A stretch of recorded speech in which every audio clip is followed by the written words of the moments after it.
मोनाबिलिनि रादाबाव बयखौबो बरायबाय।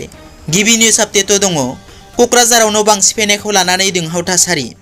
क'क्राझार सहरनि क'क्राझार रेल स्टेशनजों नांजाबनाय साहा फारसे टिङापारायाव गोबाव समनिफ्रायनो थाबोनाय एबा रायजो जाबोनाय बर' सुबुंफोरखौ रेलवे बिफाना सिगांग्रो जेबो नटिस हरालासे खुंथाया न' बां सिफायनो आरो होखारस्रांनो नाजानायखौ लानानै दुंहाव थासारि सोमजियो।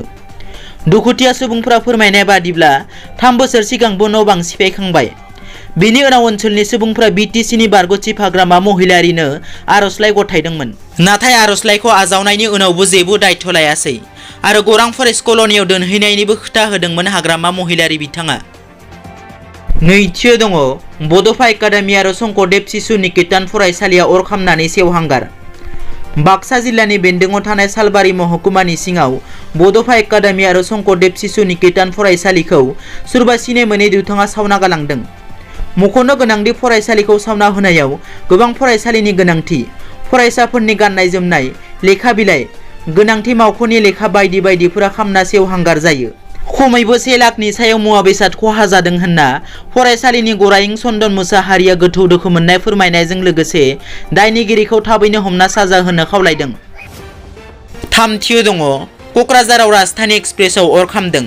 डिब्रुगड़निफ्राय गोदान दिल्ली फारसे थांबाय थानाय 02423 नंनि राजधानी एक्सप्रेसआव अर खामदों। अर जोंखांनायाव ट्रेन सिङाव थानाय पेसेन्जारफोरा चेन बोनानै लाखियो राजधानी एक्सप्रेसखौ। क'क्राझार जिल्लानि फुकिराग्राम जांक्सनाव लाखिदों राजधानी एक्सप्रेसखौ। AC 3 टायारनि B7 दाब्बानि 143116/C नंनि साखायाव अर नांदोंमोन।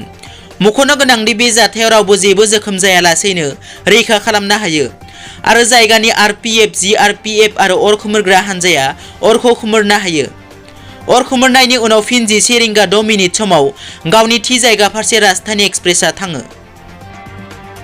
ब्रैथियाव दङ बरपेटायाव नंखाय आधार कार्ड बानायग्राजों लोगोसे साबा हमदों।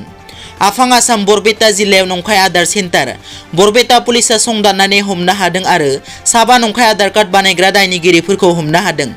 बरपेटा पुलिसा फोरमायनाय बादिब्ला स्रुट संदाननानै आयेन बेरेखा आधार सेन्टारखौ बोखांनो हादों। साबा दायनिगिरिफोरखौ पुलिसा हमनायजों लोगोसे कम्पिउटार, मबाइल फन आरो गोबां इलेक्ट्रनिक आइजेंफोरखौ जब्द खालामो। दिनैनि रादाबा एसेनोसै।